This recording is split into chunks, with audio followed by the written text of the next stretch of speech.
So the table shows the distribution of heights of students in Form 3 class. Andika, that's the H, X, andika, up and my height, andika, right? So my height yedu ne 140, less than X, less than or equal to 150, chena zvakadaro andika, frequency pana 6, pana M, pana 9, andika. Now to calculate the values dani, the M nani, na N. Right, toona sei kuvhale ya M panapa, right? Iye kuti apa avana kutipa kuti muklasi manga muine vana vangani, saka ticha relaya ni formula yotsvaga nayo frequency wa density. Frequency density ndika chati FG is equals to frequency over width of the what, the class together. Are we together? Right, so we have to tsvaga M frequency ndika watitsvaga M frequency density as ndiani ndi 2,2 is equals to frequency yedu ndi watitsvaga which is M over width of the class kubva pana 150 kusvika pana 155 pane zvinhu zvingani, pane 5 andika. Saka tichaita cross multiplication ndika, saka tichaenda kuti 2,2 multiplied by 5 is equals to what? Is equals to M. Andika, so 2,2 multiplied by 5 nenda kunoonani 11. So 11 is equals to what? Is equals to M. Ndizvere toenda pamberi, want to find the value of N. N is frequency density andika, frequency density is equals to frequency over width of the class. So frequency density in the N ndika is equals to, right, then frequency 9 ndobva ndanyora 9 wangu panapa over width of the class or class width ngopana 155 kusvika pana 170. Satori changa tine 160, 165, 170 pane 15 ndika. Saka width of the class pachanga paina ani, pachanga paina 15. Saka N wedu anonga ari ani, tuwana roti edu isusu 9 divided by ani, by 50 tobisa 0,6. Saka the value of N is 0,6 andika, ndo yatiri kuti isusu yataona N which is our frequency what, our frequency density andika. Right, so now takati tsvage isusu hanzi now estimate the mean height of the class, give you answer to 3 significant figures. Ndikati isusu mean ine formula iyo inonzi iyo lower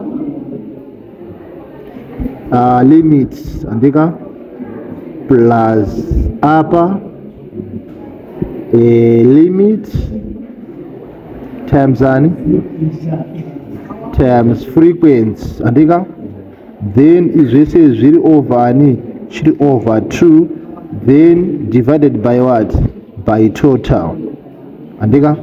Right, saka ngatiwe panapa, this is our lower limit, this is our upper limit, lower limit, upper limit, lower limit, upper limit andika.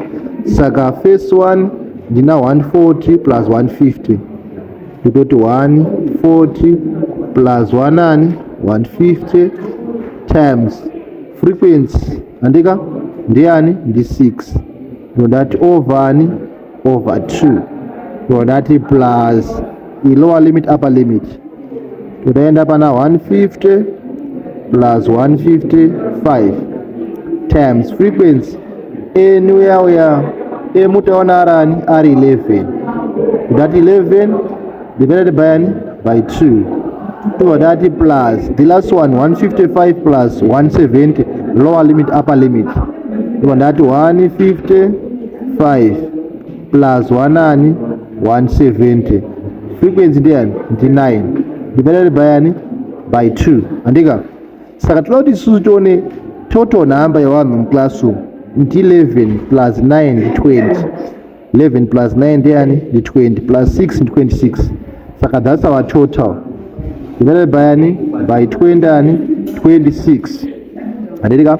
saka wakuya panapa iwewe wakubaya 140 plus 1 150 andika ubva wati is equals to tikati ubaya pa calculator andika ndobva ndati times ani times 6 ndobva ndati is equals to answer yangu divided by ani by 2 andika ndobva ndati is equals to ndabudisa 8 ani 870 tonyora 8 ani 70 ndobva ndati plus ndoya pamberi lower yangu ndi 150 andika ndoti 1 ani 50 plus ani 155 that is equals to andika answer yangu ndati multiply by frequency yangu ndi 11 multiply by ani 11 so that is equals to andika then divided by ani by 2 so that is equals to ndabudisa ani